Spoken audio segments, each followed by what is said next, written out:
के black headlines अध्याय के आज के एपिसोड में आप सबका स्वागत करता हूं। आज का क्राइम पेट्रोल सतर्क ब्लैक हेडलाइंस अध्याय एक ऐसा काला अध्याय है जिसने दुनिया के सबसे नेक काम पर एक ऐसा धब्बा लगाया जो शायद ही कभी मिट सके। एक बच्चा जिसे पैसा कमाने की बहुत जल्दी थी, उसने एक ऐसी घटना को हवा दी जिससे बहुत ही अलग दुनिया में भूचाल मचा। और यह सवाल उठा कि जिन दवाओं पर हम अपनी जिंदगी और सेहत के लिए निर्भर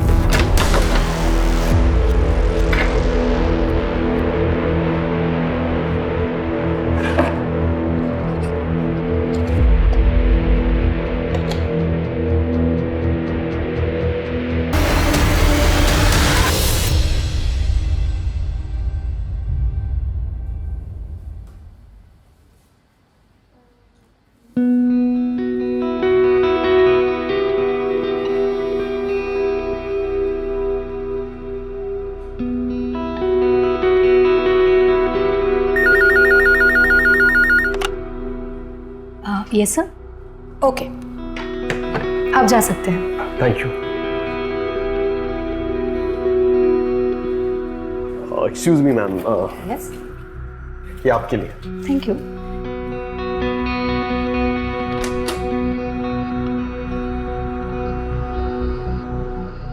हेलो सर। सर, इस बार वो मल्टीविटामिन प्रेस्क्रिप्शंस का टारगेट पूरा नहीं हुआ सर। पता नहीं इसको क्या हो गया, बहुत आवाज कर रहा है, कल तक तो ठीक था। नया लग जाएगा ना सर, आप टेंशन मत लो। और इस बार कंपनी सिर्फ आपके लिए कुछ स्पेशल बेनिफिट्स भी दे रही है। आप बस मेरी मदद करना, कंपनी आपको खुश रखेगी। मैं आपको समझाता हूं।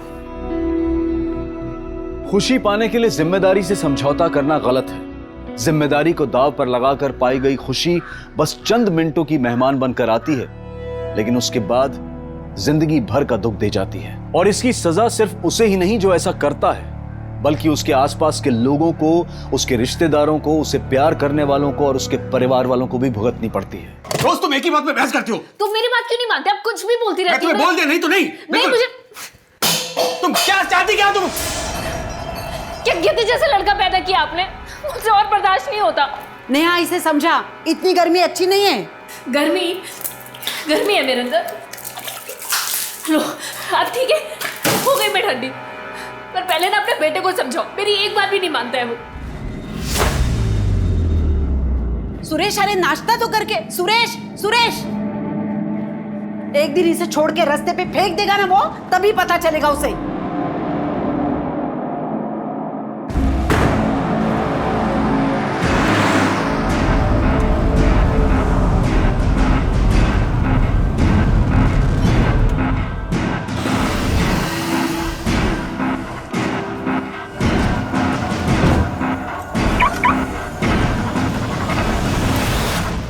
वकील साहब, अगली हियरिंग की कुछ अपडेट्स हैं आपके पास?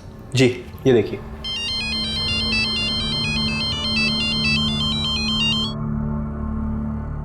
अच्छा, मुझे लगता है हमें वो दूसरा पॉइंट सामने रखना चाहिए ताकि हमारा केस और स्ट्रांग हो जाए और हमारे जीतने के चांसेस बढ़ जाएं। आप टेंशन मत लीजिए, वो हम लोग मैनेज कर लेंगे।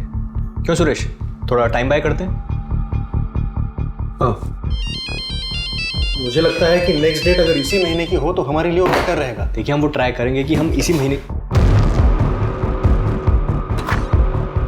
सर चाय। हटा यार।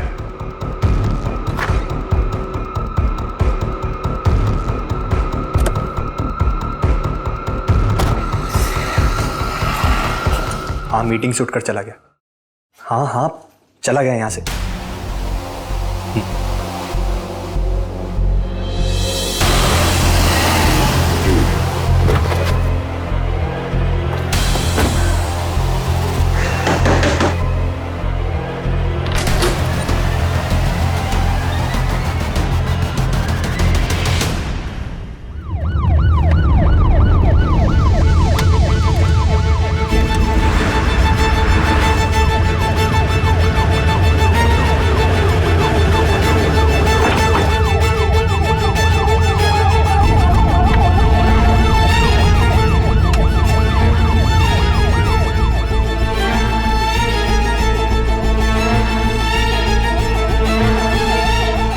लगता है ये गाड़ी काफी टाइम से यहीं खड़ी है।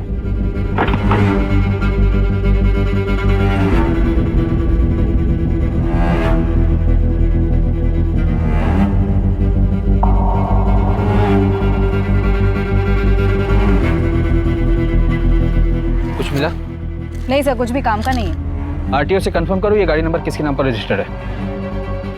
जी सर। ओके, ठीक है।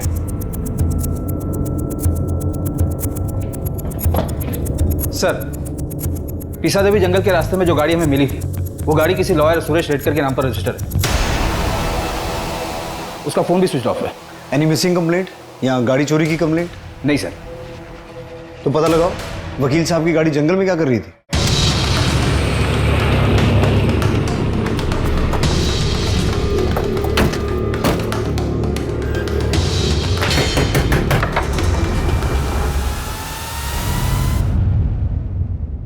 मिसेस रेडकर, हो ये कौन है? वो नेहा है, मेरे बहन की बेटी है, इधर ही रहती है। सुरेश रेडकर आपका? मेरा बेटा है वो। क्या हुआ? यही तो हम आपसे पूछना चाहते हैं। शहर के बाहर उसकी गाड़ी मिली है। गाड़ी मिली है? वो तो ठीक है ना? यही तो पता करने हम यहाँ आए। वो तो 5 दिन से घर पे आया ही नहीं है, फोन भी नहीं आया उसका। मैंने सोचा काम के लिए नासिक पुणे गया होगा। 5 दिन से आपका बेटा घर नहीं आया, उसका फोन नहीं आया, ना ही आपने उसे ढूंढने की कोशिश की और ना ही उसके गायब होने के बारे में पुलिस में कोई कंप्लेन की। आपको बताकर तो जाता था ना वो। आजकल के बच्चे माँ को कहाँ कुछ बताते हैं। शादी हो गई, बगल में सुंदर सी बीवी आ गई तो माँ का क्या है। मुझे पक्का खातरी है कि उसी से परेशान होकर वो घर से गया होगा। बहुत जिम्मेदार लड़का है मेरा। मेरे पति के जाने के बाद पूरी फर्म उसने संभाली है, मेरे बेटे ने, और बिजनेस बढ़ाया है उसने सर। और एक मेरी बहू हमेशा उसका सर खाती रहती है और अपने भाइयों के पीछे घूमती रहती है घर घर घर घर। उसे तो लगता है उनके जो 2 भाई है ना उसके, उनकी शादी की जिम्मेदारी भी मेरी। हाँ, समझ गए। जिस दिन सुरेश घर से गया था उस दिन भी घर पर कुछ हुआ था क्या? उस दिन तो सुबह से शुरू हो गई, वो नेहा के पीछे पड़ी थी। नेहा की माँ से बात मैं करूँ या आप करेंगे? क्यों बात करूंगा मैं? रोहित से शादी कौन करेगा? इतना गर्म दिमाग है, एक जगह नौकरी पे टिकता नहीं वो। हर 4 महीने में नई नौकरी। क्या है ये सब? ये क्या बोल रहे हैं आप? भाई है वो मेरा, बस उसका समय खराब चल रहा है अभी। नेहा से एक बार तुमने पूछा इस बारे में? नेहा से क्या पूछना, हमारे घर पे हमारी मेहरबानी पे रहती है बस वो। कर। नेहा, इसके भाई से शादी करने से तो मरना बेहतर है। रोहित तो रोहित, दिनेश भी निकम्मा है। नेहा, उसे समझा, मायके की चिंता छोड़ दे। अभी जिसके साथ घर बसाया है ना उसकी तरफ ध्यान दे। और फिर पता नहीं किस बात पे दोनों में अंदर जोर से झगड़ा शुरू हुआ। तुम क्या चाहती क्या? तुम क्या गिद्ध जैसा लड़का पैदा किया आपने? आपकी बहू, क्या नाम है उनका? निकिता। हम उनसे भी बात करना चाहते हैं। लगता है घर पर नहीं है वो। 3 दिन से मायके में जाके बैठी है वो। इन 5 दिनों में आपको कोई फिरौती का कॉल आया था? फिरौती का कॉल? नहीं, मुझे तो नहीं आया था। आपको गुमशुदा की कंप्लेन लिखवानी है? हाँ, जरूर लिखवानी है। जिस दिन गायब हुए थे उस दिन क्या कपड़े पहने थे सुरेश ने? वो तो हमेशा, मतलब ऑफिस जाते वक्त जो पहनता है वही। ठीक है, जब निकिता आ जाए तो उन्हें पुलिस स्टेशन भेज दीजिएगा।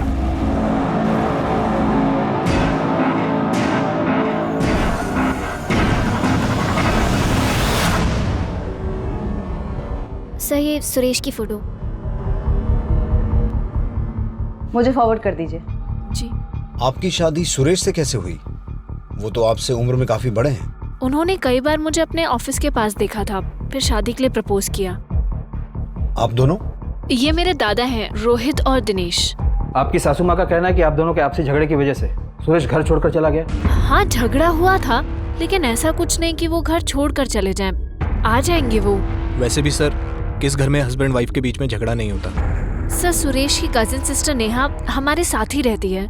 रोहित दादा बहुत अच्छे हैं, बस लक आजकल साथ नहीं दे रहा, इसलिए काम में थोड़ी प्रॉब्लम्स हैं। इन दोनों की शादी हो जाती तो सब ठीक हो जाता।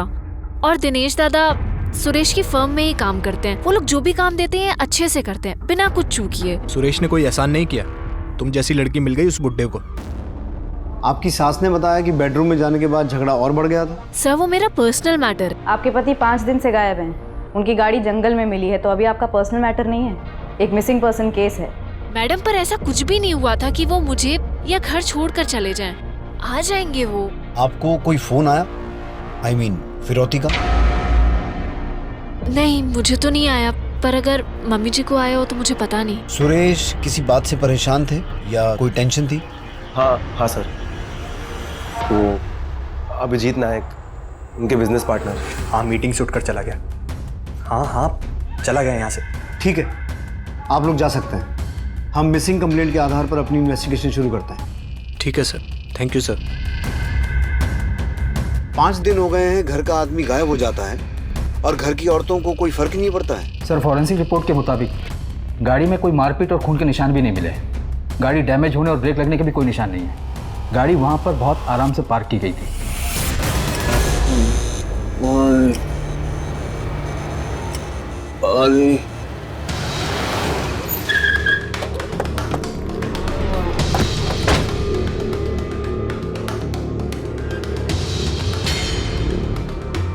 अभिजीत नायक, सर उस साइड। मेरे पास सिर्फ 10 मिनट है। Next time please come with prior appointment.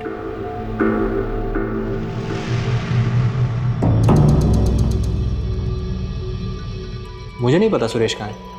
आपने ढूंढने की कोशिश भी नहीं की? पता नहीं, पिछले कुछ महीनों से बहुत अजीब बर्ताव कर रहा था। मैंने तो उससे सवाल पूछना ही बंद कर दिया था। हमें सुरेश की गाड़ी पीसा देवी जंगल से मिली और वो पिछले 5 दिनों से गायब है। उसकी माँ और बीवी को ना तो कोई फ़ोन आया है ना ही मैसेज, और उन्होंने उसे ढूंढने की कोशिश भी नहीं की। आपने भी कोशिश नहीं की? तो आप भी कोशिश मत करो। जब कंप्लेन नहीं दी है तो केस ही नहीं बनता है ना। सुरेश की माँ और बीवी ने कंप्लेंट की है और आप हमें हमारा काम मत सिखाइए, वरना हम आपको आपका काम सिखाना शुरू करेंगे।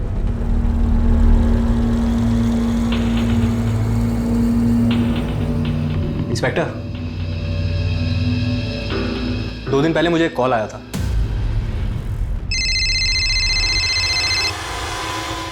एडवोकेट अभिजीत नायक। सुरेश रेडकर हमारे पास है, जिंदा वापस आइए तो 25 लाख तैयार रखना। आपको किडनैपर ने कॉल किया था और आपने इसे रिपोर्ट भी नहीं किया, और किडनैपर ने आप ही को कॉल क्यों किया? मैंने भी उसे यही सवाल किया, लेकिन मुझे क्यों फोन कर रहे हो? क्योंकि हमें औरतों से बात नहीं करनी। पर मेरा क्या लेना देना इससे? तुम उसके पार्टनर हो ना, पैसा तुम्हारे पावर में ही होगा। देखो सुनो, तुम्हें कोई गलतफहमी हुई है ऐसा कुछ? पैसा जमा करके रखना, फिर फोन करूंगा। हेलो, मैं आपको कह रहा हूँ मैं कोई पैसे नहीं देने वाला। मेरा इससे कोई लेना देना नहीं है। पंकज सर, सबसे पहले तो इस अभिजीत को जो किडनैपर का कॉल आया था उस कॉल को ट्रेस करो। ये केस सचमुच अजीब है। सुरेश के गायब होने से किसी को कुछ फर्क ही नहीं पड़ रहा है। औरतें आपस में झगड़ा कर रही हैं, पार्टनर को सिर्फ अपनी पड़ी है। रैंसम कॉल को कोई इतना कैजुअली कैसे ले सकता है? हो सकता है फिरौती का कॉल अभिजीत की ही साजिश हो, 25 लाख ऐंठने के लिए। ये लॉयर है, गेम प्लेयर भी हो सकता है। इसकी पूरी कुंडली निकालो। और सुरेश के कॉल रिकॉर्ड्स और फोन ट्रैकिंग रिपोर्ट का क्या स्टेटस है? आते ही होंगे सर। रिश्ते कभी एक दूसरे के लिए जान देने वाले तो कभी एक दूसरे की जान लेने वाले। सुरेश के रिश्ते बहुत अजीब थे। उसकी मां और उसकी बीवी ने अपने आपसी तनाव की वजह से सुरेश के गायब होने के 5 दिन बाद तक ना तो उसकी कोई पुलिस कंप्लेंट की और ना ही उसे ढूंढने की कोशिश की, और उसके पार्टनर ने भी यही किया। लेकिन क्यों? क्या सुरेश उन्हें अपनी जिंदगी में नहीं चाहिए था, या फिर सुरेश इन लोगों से इतना उकता गया था, परेशान हो गया था कि वो खुद।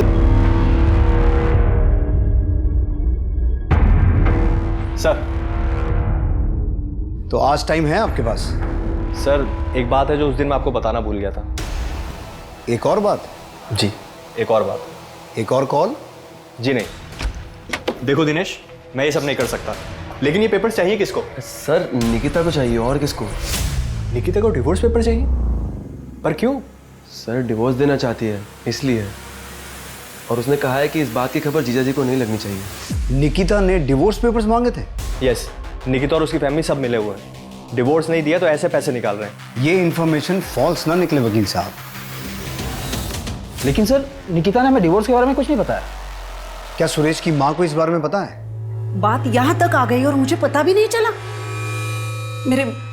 मेरे बेटे को कुछ हो तो नहीं जाएगा ना? मैं अभिजीत को बार बार फोन कर रही हूँ तो वो बोल रहा है कि कोई कॉल आया ही नहीं।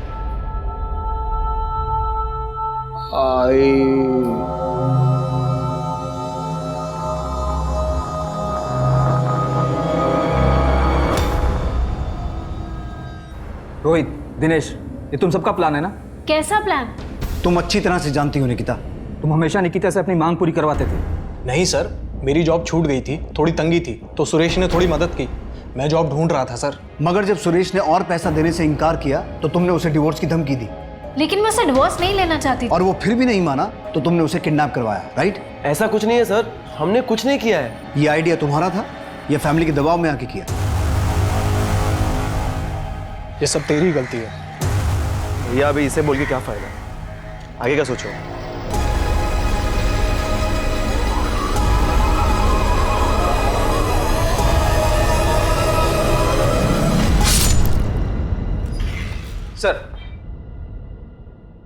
सर जिस दिन सुरेश गायब हुआ था उस दिन ज्यादातर मिस कॉल निकिता के ही थे, और उसी दिन सुरेश ने एक अनसेव नंबर पर 2 बार कॉल किया था।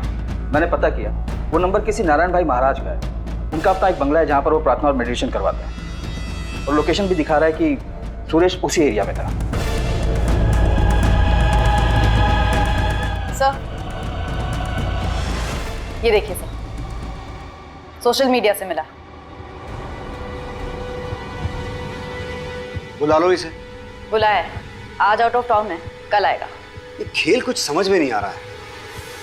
सुरेश की मां लता को कुछ पता ही नहीं है, वो सिर्फ सुरेश की बीवी निकिता पे इल्जाम लगा रही है। निकिता के बारे में अभी बहुत कुछ पता चलना बाकी है। और ये अभिजीत, ये तो मुझे शुरू से ही गेम प्लेयर लग रहा है। पंकज, तुम इस बाबा के बारे में पता करो। दीपा, तुम और मैं चल के जरा निकिता से बात करते हैं। नेहा, कुल मिला के कितने जमा हुए हैं? सब मिला के कुछ 8-9 लाख हुए होंगे।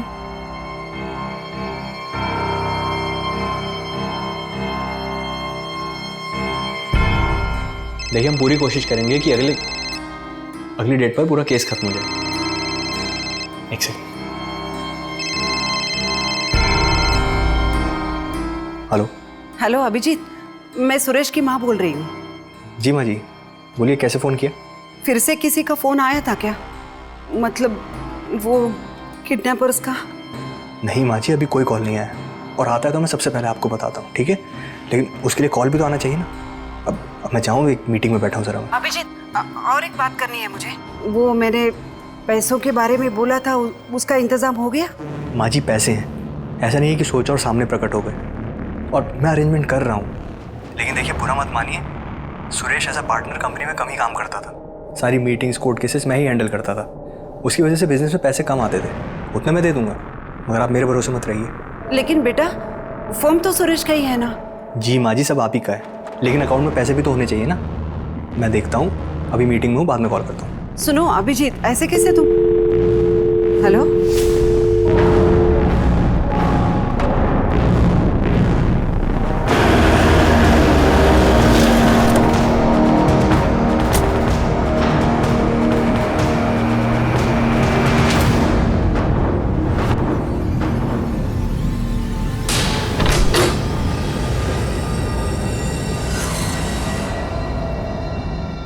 महाराज। नारायण जी, ये सुरेश रेडकर है, पिछले 5 दिनों से गायब है। आप जानते हैं इसे? जी हाँ, जानते हैं इसे। अक्सर हमारे यहाँ आता था, 5 दिन पहले भी आया था। क्या करता था यहाँ आकर? अस्वस्थ था, छटपटा रहा था, दिमाग में उथल पुथल, दिल में हलचल। क्यों, ऐसा क्या हुआ था? एक समस्या का समाधान चाहता था। बार बार पूछता था कि रिश्ते निभाने के लिए अगर कोई गलत काम किया तो उससे पाप लगता है क्या? मतलब? अब उसके दिमाग में क्या चल रहा था ये हम नहीं जानते। मुझे माफ करना पूरा दिशा, रिश्ता निभाना पूरा दिशा।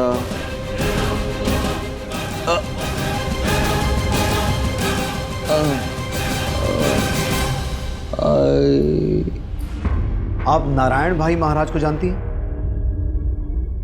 जी नहीं।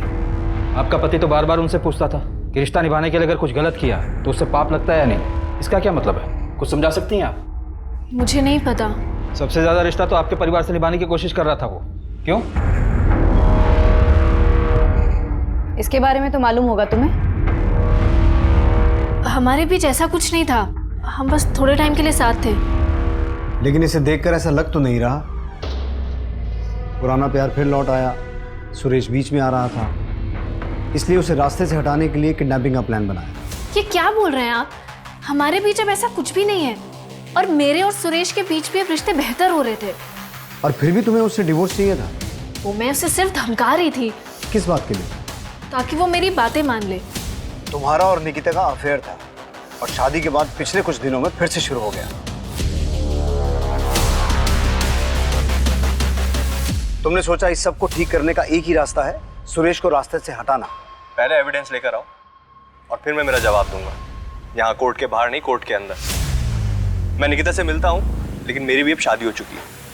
And my wife is beautiful then Nikita. देखो अभिजीत, बस मेरे लिए ये काम कर दो, उसके बाद मैं तुमसे और कोई काम नहीं बोलूंगी। निकिता, इस फर्म में ऐसे टेढ़े काम नहीं हो सकते। और वैसे भी ये फर्म तुम्हारे महान ससुर और पति के आदर्शों पर चलता है, मेरे नहीं। अभिजीत, तुम इतना नहीं कर सकते मेरे लिए? उसने बोला है वो करेगा काम। कब? कितनी जल्दी है तुम्हें? एक काम बोला था, इतने महीने हो गए। साइड में रुको, उतरना है मुझे।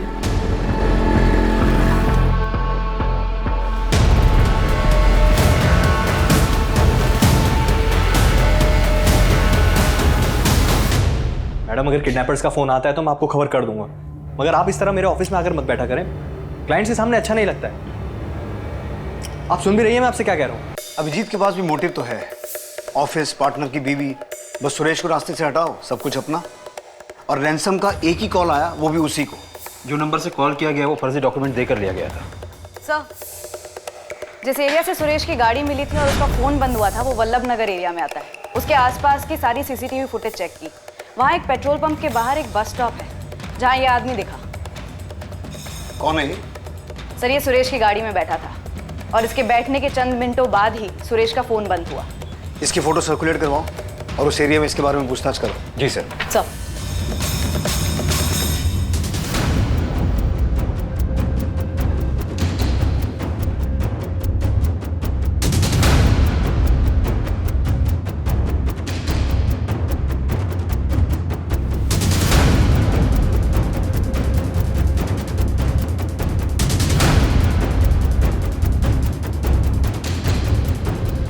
पुलिस ने उस अनजान आदमी को ढूंढने में पूरी ताकत लगा दी, लेकिन उस वक्त तक जिन पर भी पुलिस को शक था उनके खिलाफ पुलिस को कोई पुख्ता सबूत नहीं मिले थे और उन्होंने भी उस अनजान आदमी को नहीं पहचाना या शायद जानबूझकर पहचानने से इनकार कर दिया। पुलिस को कोई रास्ता नजर नहीं आ रहा था और 3 दिन बाद ही पुलिस के हाथ एक ऐसा सुराग लगा जिसने इस केस को अचानक एक पेचीदा रुख दे दिया।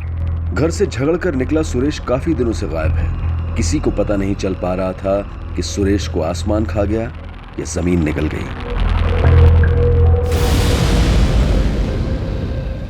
इस आदमी को देखा? ये आपके लिए। Thank you. कंपनी आपको खुश रखेगी।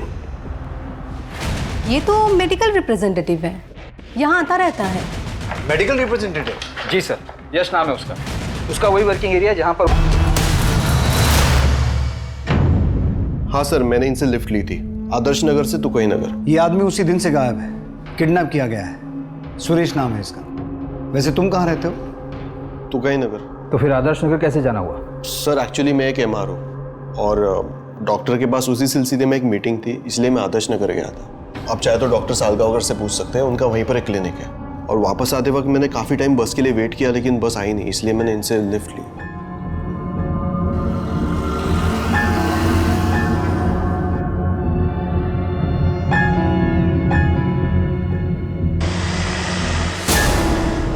और जैसे ही तुकई नगर आया मैं गाड़ी से उतर गया। उस दिन कुछ अजीब बात हुई या फिर ऐसा कुछ नोटिस किया? सुरेश से बातचीत हुई तो उसने कुछ बताया कि वो कहाँ जा रहा है? सर उनसे तो कुछ बात हुई नहीं, वो पूरा टाइम चुपचाप ही थे। पुलिस अब इस केस में एक डेड एंड पर पहुंच गई थी। किसी के खिलाफ कोई सबूत नहीं था और ना ही कोई गवाह था। सुरेश का पार्टनर अभिजीत, उसकी मां लता, सुरेश की पत्नी निकिता, ये सभी शक के दायरे में थे, लेकिन पुलिस के पास इनके खिलाफ कोई सबूत नहीं था। और जहां तक यश का सवाल था, ये हो सकता था कि यश इत्तेफाक से गलत समय पर गलत जगह पर था, लेकिन यश सुरेश के साथ देखा गया आखिरी शख्स था, इसीलिए वो शक के दायरे में आ गया और पुलिस ने यश पर कड़ी नजर रखी।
डॉक्टर सलगांवकर कहाँ बैठते हैं?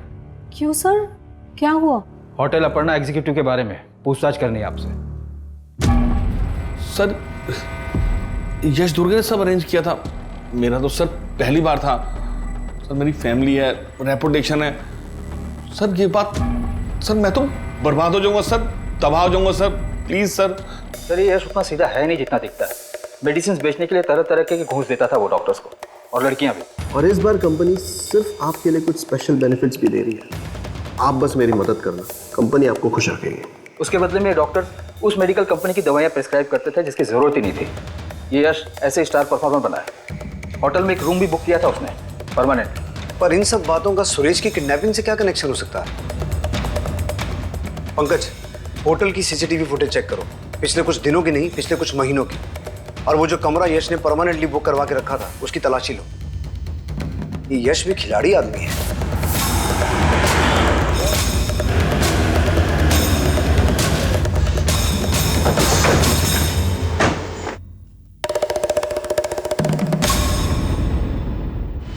ये लड़का यहाँ आता था? हाँ सर। ये जिस रूम में ठहरता था उसकी चाबी दीजिए। Okay sir.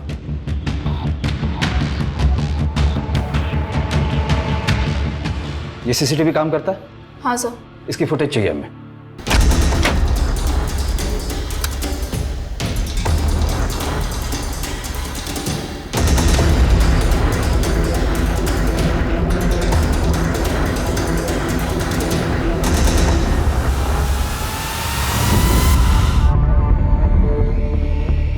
सर यश हमेशा एक ही लड़की को अपने क्लाइंट के पास भेजता था, उसका नाम माया है। सब प्लीज मेरे घर वालों को कुछ मत बताइएगा, उनको इस बारे में कुछ भी नहीं पता है।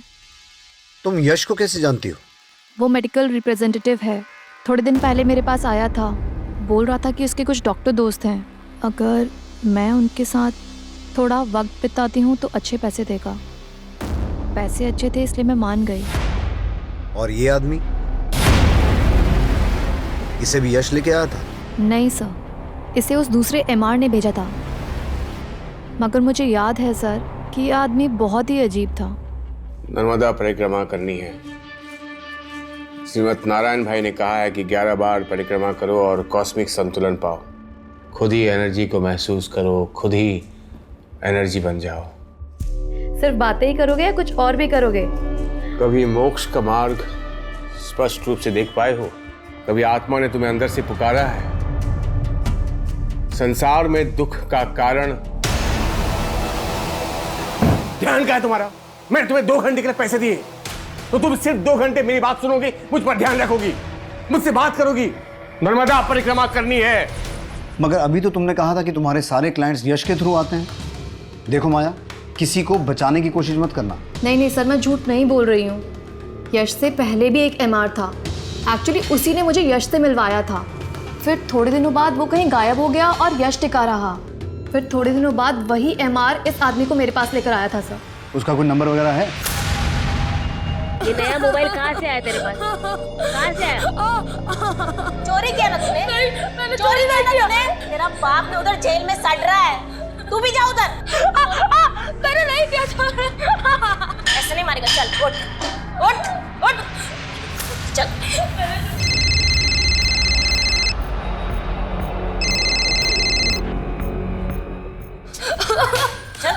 चल बता बता सर।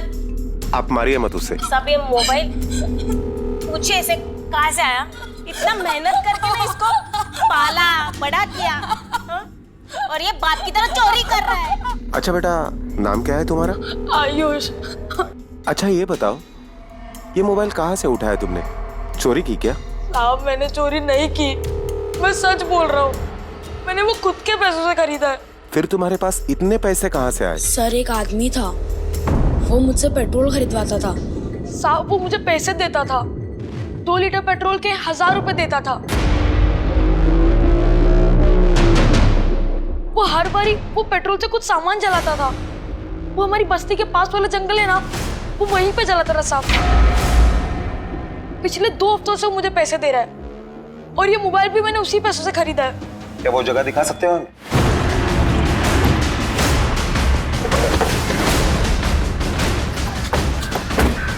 कहाँ पे बेटा? वहाँ पर।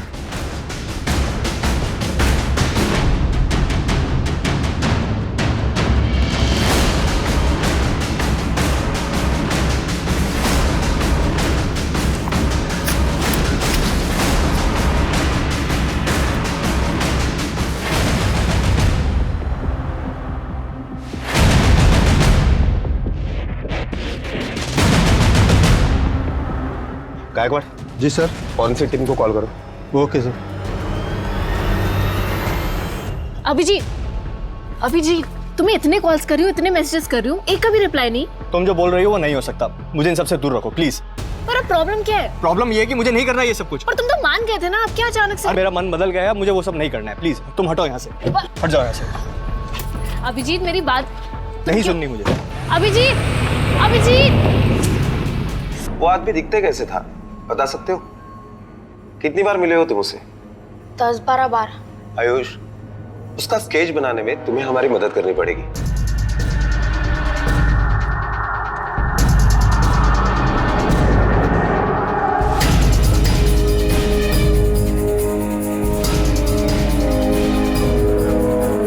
सर, क्रांति चौक पुलिस स्टेशन में एक केस की तहकीकात में इस आदमी का स्केच बना है।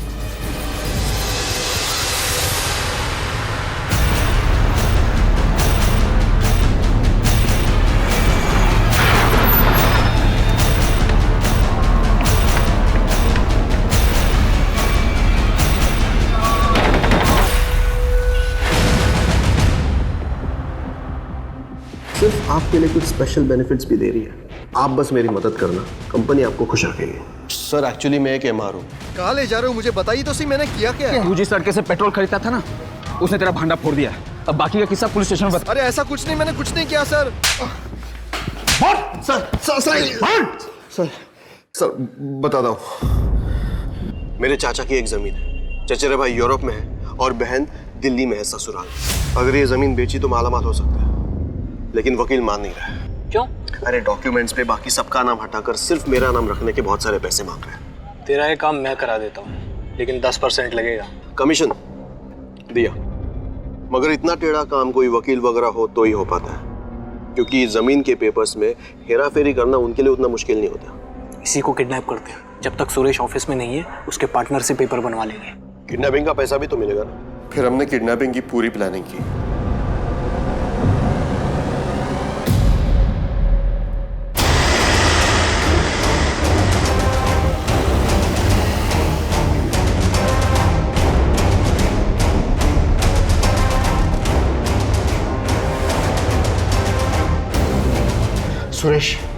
सुरेश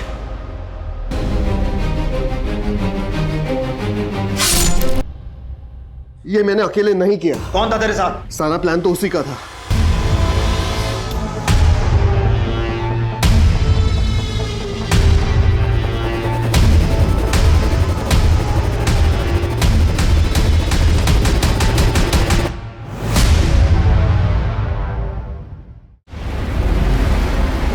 हाँ सर, मैं रोहित की बीवी थी, लेकिन पिछले ही साल हमारा डिवोर्स हुआ है।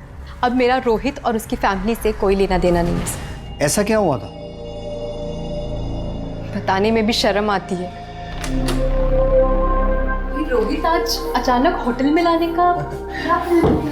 अच्छा सुनो, तुम यहाँ 2 मिनट आराम से बैठो, मैं रिसेप्शन से होके आता हूँ, ठीक है? हाँ लेकिन तुम बताओ। मैं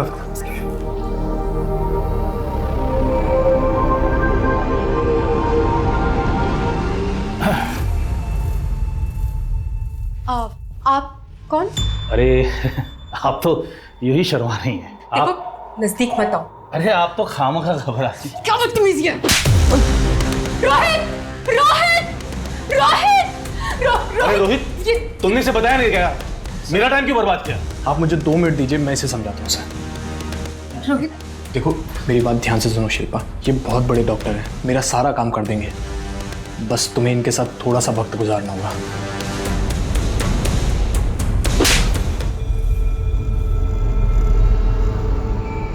और उसके बाद मैंने उससे सारे रिश्ते तोड़ दिए।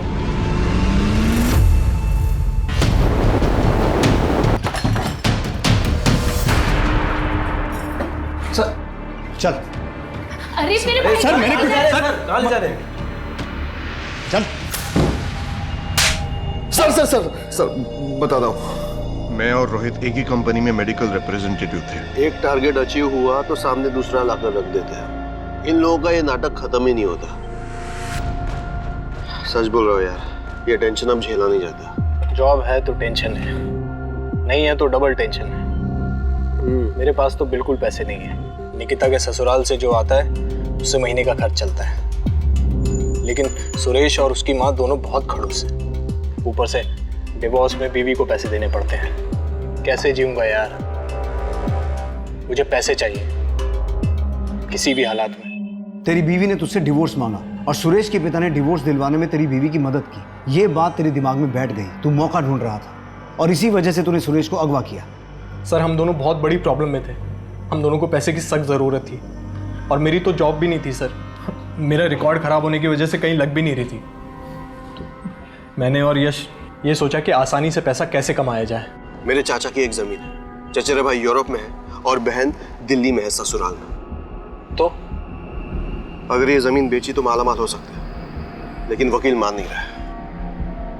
क्यों?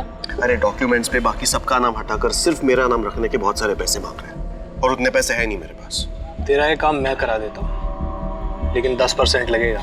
कमीशन दिया, मगर इतना टेढ़ा काम कोई वकील वगैरह हो तो ही हो पाता है, क्योंकि जमीन के पेपर्स में हेरा फेरी करना उनके लिए उतना मुश्किल नहीं होता। मैं जरूर कुछ कर सकता हूँ, बस ये डॉक्यूमेंट वाला काम हो जाने दे। अरे ये काम हो गया ना तो जिंदगी भर जॉब करने की भी जरूरत नहीं है। सर मुझे पता था सुरेश एक अच्छा वकील था, वो हमारी मदद जरूर करता। रोहित ये फ्रॉड है। मैं और मेरी फर्म ऐसे काम नहीं करते। नहीं, दूसरे की प्रॉपर्टी हड़पना चाहते हो तुम? शर्म नहीं आती तुम्हें? नहीं, तुम्हारी करतूतें मैंने निकिता को बता दी तो क्या सोचेगी? लेकिन सुरेश, हेलो हेलो,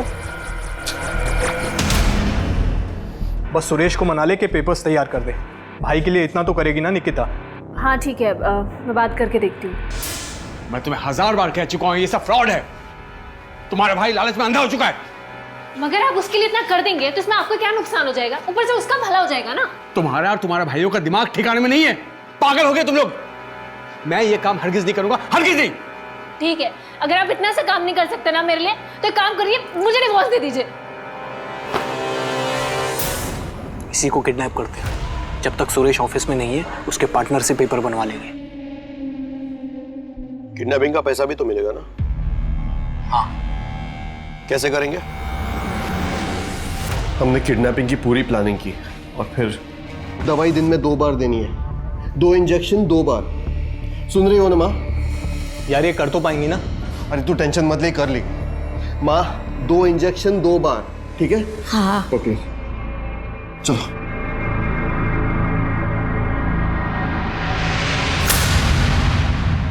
निकिता, हाँ?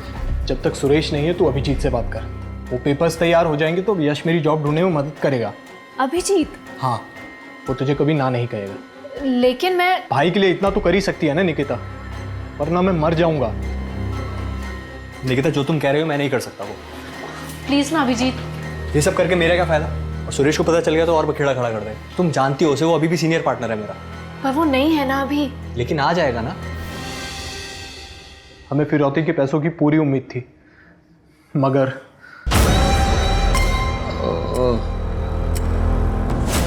मैं कहाँ? पूरब दिशा कहाँ है?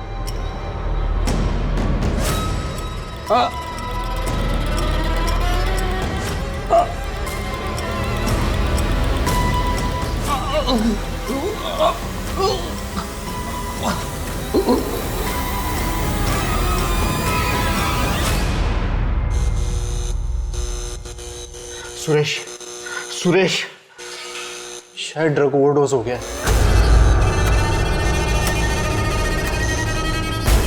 इधर आ।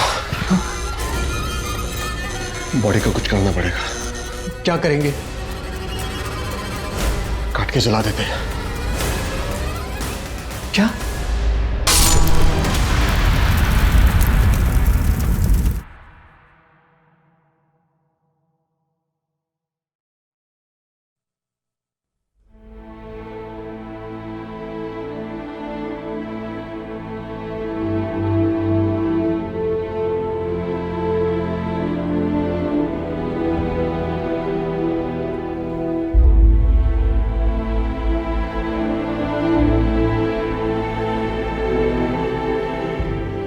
इस केस के दौरान मेडिकल प्रोफेशन की एक डार्क साइड सामने आई, जिसमें मेडिकल रिप्रेजेंटेटिव यानी कि एमआर और डॉक्टर्स तक सभी शामिल थे। रोहित ने अपनी बहन के साथ जबरदस्त विश्वासघात किया और उसी तरह से यश और उस डॉक्टर ने भी उन पर भरोसा करने वाले पेशेंट्स के साथ विश्वासघात किया। ये कहानी सिर्फ एक गुनाह की नहीं है, बल्कि रिश्तों में अपने ही लोगों द्वारा किए गए विश्वासघात की भी है। जैसे कि हर प्रोफेशन में भले और बुरे लोग होते हैं, वैसे ही मेडिकल प्रोफेशन का भी है। लेकिन इस प्रोफेशन के कुछ बुरे लोगों की वजह से लोगों की जिंदगियां दांव पर लग जाती हैं और पूरे प्रोफेशन का नाम बदनाम हो जाता है। लेकिन जो भी हो, अब हमें अपने मेडिकल प्रिस्क्रिप्शन और मेडिकल टेस्ट को लेकर चौकन्ने रहना होगा। ये सवाल पूछने होंगे कि ये डॉक्टर्स जो हमें लंबी चौड़ी दवाइयां लिखकर देते हैं, उनका इस्तेमाल जरूरी भी है या नहीं। लेकिन इसका मतलब ये नहीं है कि हम हमेशा दूसरों पर शक करें। बस हमें आंख बंद करके विश्वास करना बंद करना होगा। अगर हम सतर्क रहें, चौकन्ने रहें, तो हम इस मेडिकल फील्ड जैसे पाक फील्ड से इस बुराई को दूर रखने में कामयाब हो सकते हैं। अब मैं अनूप सोनी आपसे विदा लेता हूं। फिर मुलाकात होगी क्राइम पेट्रोल सतर्क के ब्लैक हेडलाइंस अध्याय में एक और नए केस के साथ। और याद रखें, क्राइम और आपके बीच में सिर्फ इतना फर्क है कि आप कितने सतर्क हैं। सतर्क रहें, सुरक्षित रहें। जय हिंद।